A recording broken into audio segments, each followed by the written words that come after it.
Perfect. Right, we live. RPY Think Tank. RPY Think Tank. I'm Isaâ. Just represent for RPY Think Tank. I should do mine like how you did yours in that angle. Right, yeah. Let's RPY. Looks. If you watching, we appreciate it. And you know what? And that people do it. I saw where it started. Yeah, exactly. I've heard the very first video. Right now. Okay, cool. That's good. Each one looks good. Yeah. I think so.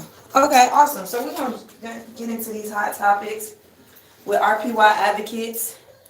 Got two dope angles. So we feeling good. We're gonna have 3, 4. And I'm Mother Isaâ. I'm a youth advocate here, addiction treatment and specialist, a few things, but mainly a RPY advocate. And we'll go down the line. Hey, I'm Brother Torrey. I'm a volunteer advocate over here at RPY, and this is my second week here. So just giving back. And I'm Montserrat, just volunteering. Nice. And they're all both working with CSS, which is our community service skill worker, where you're learning different skill sets working with the community, campaigning, marketing, engineering, business skills, financing, things like that, just depending on what your personal case management is. So we're going to break it down and chop it up. The first thing we're talking about is the election.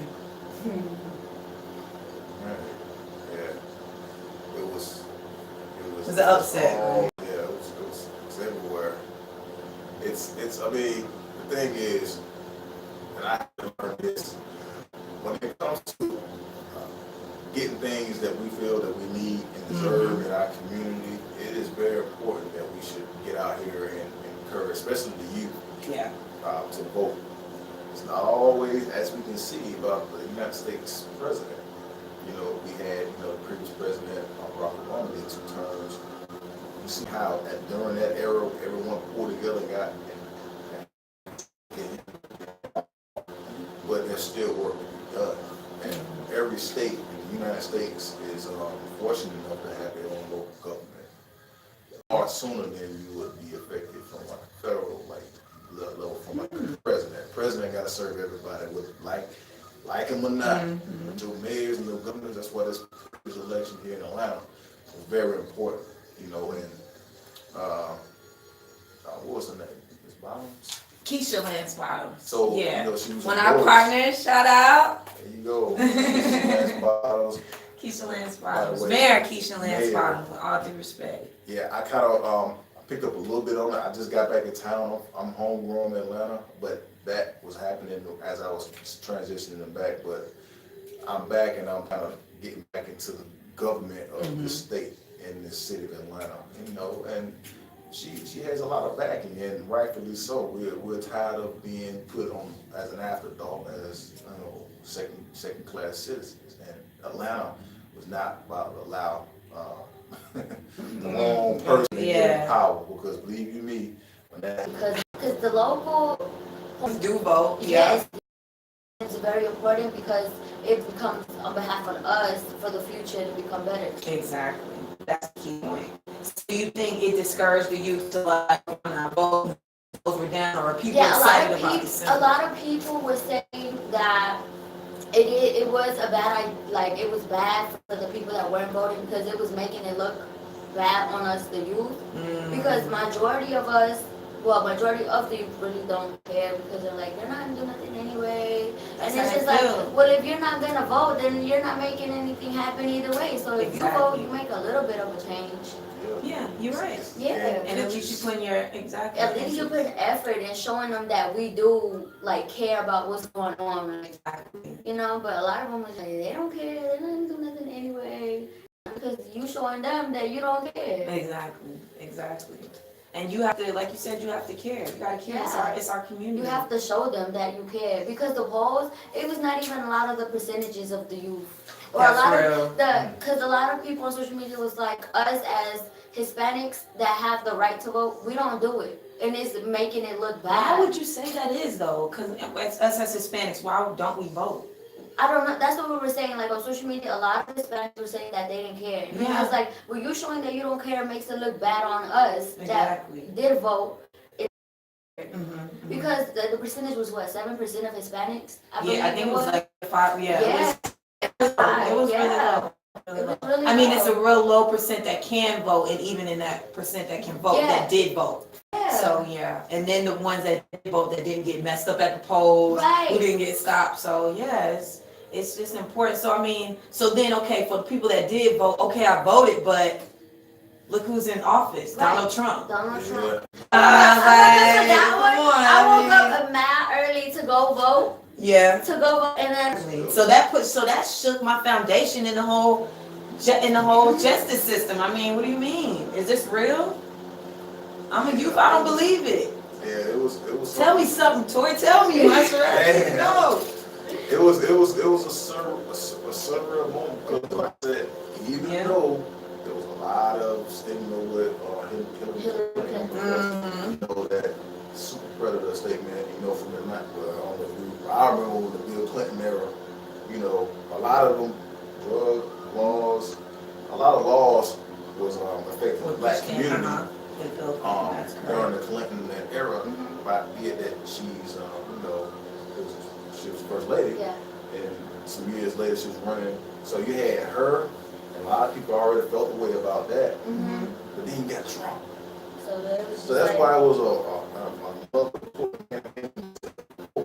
And people said, man, this guy, because you remember when he was running, they was putting up a lot of video footage of him talking derogatory. Yeah. Like, ain't no way, because the status quo will not allow Trump to be president with all this stuff. He got baggage. And guess what? We woke up on election day and this man really won. Yeah. So so that was like something like that more people just didn't understand, like when things orchestrated to want to be, basically if there's an agenda or something, it worked in his favor because we didn't get out there and vote because thoughts creates action. Right. So that whole, man, they ain't gonna do nothing. So, okay, now you didn't take action, so therefore your vote didn't count. I saw a thing, like, matter of fact, recently, about a week or so ago, I forget his name, but it was a wealthy guy. You probably saw it too. He was like, I think it was on social media, and he was like talking about the votes. Percentages breakdowns to generation. Okay. And he was walking out the private jet. He like, take me for instance, I'm just paraphrasing. It's like 60-some-year-old, well off, like he said, I'm at a level where I can afford that. We see higher percentage voters when it comes to like legislation than the youth. He said, think about how that reads. Like the youth is young. You got you got older white men going out. A guy like me that already can afford private jets, I'm getting all the time to vote. There has to be some type of change that trickle down to the young generation taking the front seat in that. Because the rich is staying rich because they're sacrificed on getting out there and voting for the people like that they feel is important. He was a white guy. He was saying a lot of white male like percentages, or how he was bringing out percentages like 60-some%. White men go vote, like seniors. Like when you see them votes and stuff, the standing lines you see, it's majority older people. It is. They don't be playing. They're relentless. You're right. Yeah. And you just brought two good points to mind that I want to ask you about, Monster, real quickly. The youth wanting to vote. So, okay, what's going to make them want to vote? What are some things that is going to make us go to the polls? What do we want to see? What do we want to see in our candidate? Change. Okay, cool.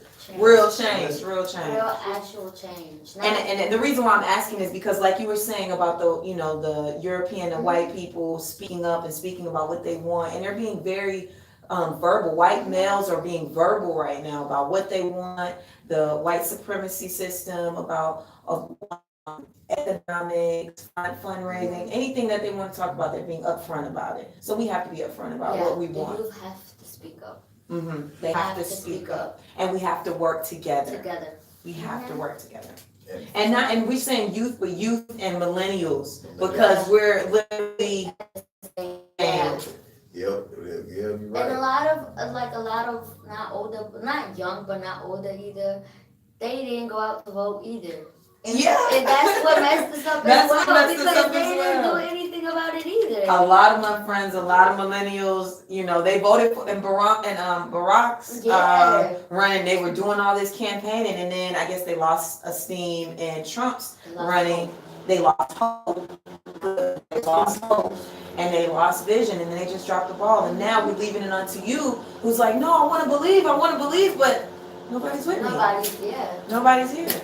Nobody wants to go out. Nobody wants to go out and keep it. So, and just in thinking of that, because it's all about working together. So, movement, Kanye's statements, you know, I think, you know, one of the Planned Parenthood person had a statement too. There's so many statements. How did all of these statements and things pursuing shootings, mass killings, how does this affect our mental health right now? Like, I mean, how are we?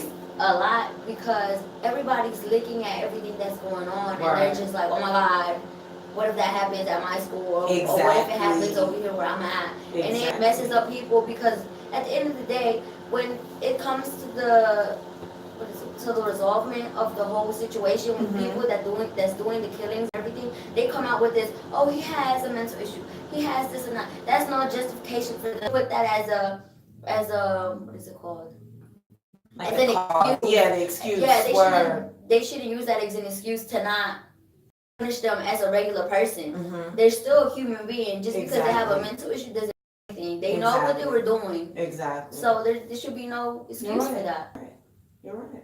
But they coined it as no, they do have a mental illness. They need help. They need help. In terms of do you feel like in schools we need more counselors, we need more people talking about crisis issues, drugs, sex? You know, it's popping in high school. Yeah, because a lot of young people that go into high school, going in with the older kids, when it comes to voting and stuff, they don't be like, oh, this was popping. Exactly. I don't know. I never understood why we had counselors. That's a good point. I never understood why we had counselors, because I mean they're being utilized. Yes, they're not doing anything at all. Because when I hear stuff like that, I'm trying to look at it like I don't know everything. I can't solve every problem, but it's a manifestation of just something deeper. So okay, you just trace it back to the counselors. You just said why they even met. So now we got to look at the counseling credential protocol program. Okay, what requirements are outlined out there to qualify as a counselor? Yeah. And then the services we offer as well, you know, and making it mandatory that you talk to a counselor weekly. Right. Just to check in exactly what's going on at home, what's going on in school, what's going on in your family. And then this is a question the parents have that they want to know. Are students having sex in school and taking drugs? Yes, ma'am. Wow. No. That's that quick too. Yes, really? Well, it's going on? When I was in high school, we had my school was a high range of STDs.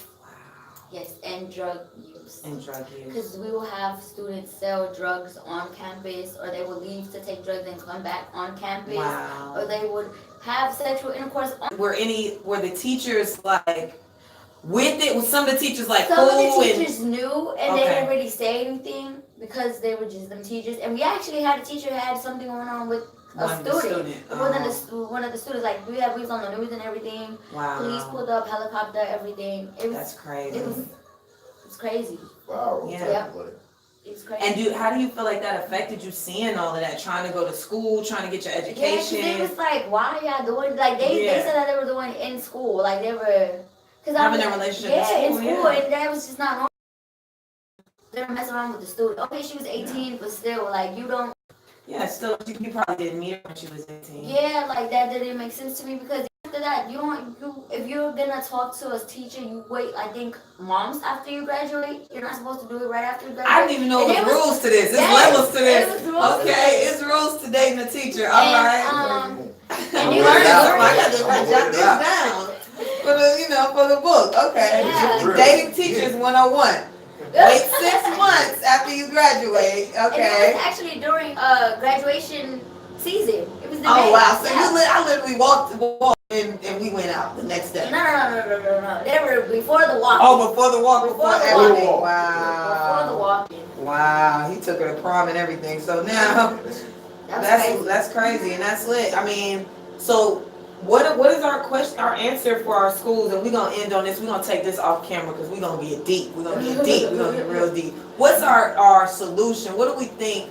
What should the youth really be focusing on for the next?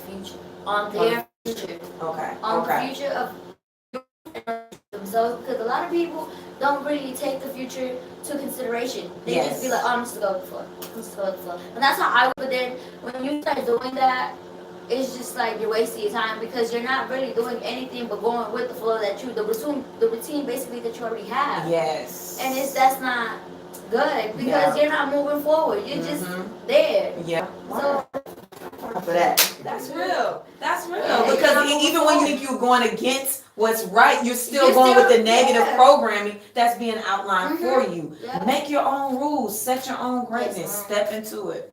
Step into it. Now, how do I do that? Because look, Monster is lit over here. His drugs over here. They stealing. His girls, his guys, it's popping. Like we having fun over here. It's temptation. Yeah, and it's just like no. How do I stay on this right path? Because how? At the end of the day, well, the way that my mind is right now, it's just like you're doing this for what? You're not getting nothing out of it. You're getting into more trouble. You're getting paid? You're not getting paid.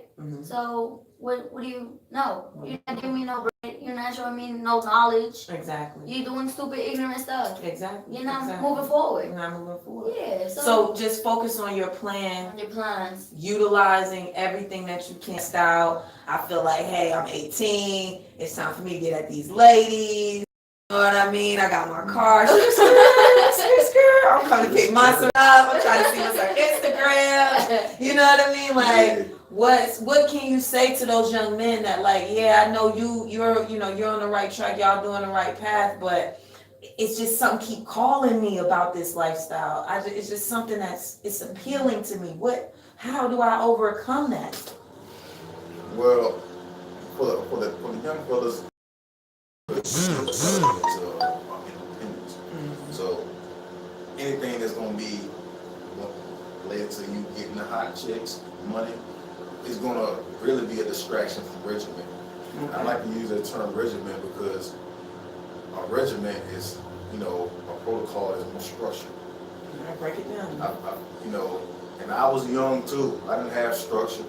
I talked back. I went left when people say go right. That's just that's actually human nature. But in this generation, because previous generations, most men, and I'm speaking for the fellas that was in like 10th grade, 9th, 10th, 11th grade, they went through that. My pop did the same thing in college. You know what I'm saying? But between generation and this generation, as far as staying on track. Well, I tell you the difference. For one, justice system. So you know how we're in the social media age and the technology age, and we got a lot of things which is good at our fingertips. There's a lot of information out here on the smartphone. However, what's also good for us is also good on the side of justice. Think about the stakes are higher on your first these days, and I'm talking about that. That's a lot of distraction, a form of distraction come in there too. For example, what my pops or what I probably could have got away with during the 90s. You can't get away with it. The criminal justice system, they so tired of seeing that, desensitized. They're like, okay, the young man coming here with these TVs, snatch a 10 years straight up. Exactly. Well, it used to be, a little outreach group back then. Send them into the army. You just need structure. They don't do that now. It's not even on first offense. I know they were lenient on people with their first offense, but now they're not even juveniles. They're cracking down because treating them as adults. Exactly. Everyone around the board. And it's like you getting treated as adults. Like when I talk to young men that have grown problems already. Like I can see you had problems with studies. Man, I need to just focus on my book work, and I can understand. But people got problems like, man, I'm trying to figure out why, me and my mama, we almost got in a fight. She put me out, called the police on me. Now I gotta, you know what I'm saying? Yeah. Trying to, Or I have don't kids. I got kids. I got responsibilities. I feel like a lot of it is the parents, because the parents aren't standing their ground on actually educating them as like having certain manners when you go out. All of a sudden they be like, "Mama don't care, so I ain't gonna care." Yeah. Mama, she gonna come get me, even though she don't care, she gonna come get me. And another thing is just like, I feel like it's behalf on the parents. There you go. That's because they don't take the time to sit there and educate their children to carry themselves a certain way. Yeah. I feel like that's the issue. Because they be like, "Mama don't care, my mama does it. My mama do this, my pops did this, my uncle See does that this." example? Yeah. Exactly. And that's what's teaching them that example, along with the TV, along with social media, along with their friends who don't know. So that breeding ground, as well as the social political environment we're in.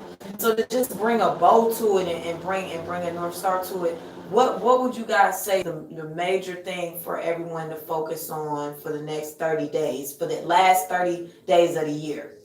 Within Christmas and Thanksgiving, what should everyone be doing? What should be our outlook for 2019? The future. Okay. Let go of 18. It's done. Go ahead. Here, go ahead and get the 19. 18 done. It's done. A lot of stuff. Just save, invest in the youth. And also, I like to close that out with like reflection. And start January with like a form of ascension. A lot of people do it more than we give ourselves credit. For example, other people say, "Hey, New Year's, I'm fasting, or I'm quitting smoking, I'm done with drinking." Like that. Look, so right now we're in November. Go ahead and reflect. The whole 2018. Over there. Oh, it is. Oh, wow. It's like, I think Brother Tori, Mother Isaâ, and this is Right Path Youth Advocates, and we're going to keep this cipher going, this dialogue going, breaking down information that you want to know, that we love to know, and just finding solutions. This is the think tank, so steel sharpens steel. You know, we're in here. We don't let y'all get the last word. What's the last word? Well, every day has a lesson in it. Just make sure you're aware of that lesson, and when you go to bed at night, you reflect on it, and then you try to, be a better. That's true. Well, we're gonna close out, and to also this month is National Celebrating Thanksgiving while you're celebrating Veterans Day. Celebrate the indigenous people of Native America. So we love y'all. We appreciate you, and you're great. RPY. Hey, episode 1. There we go. All right. Peace. We out here. Gang, gang. Yeah. How you? Uh-oh. Is that? No, that's the. Oh. I guess so. Are you sure you want to stop streaming? Yeah.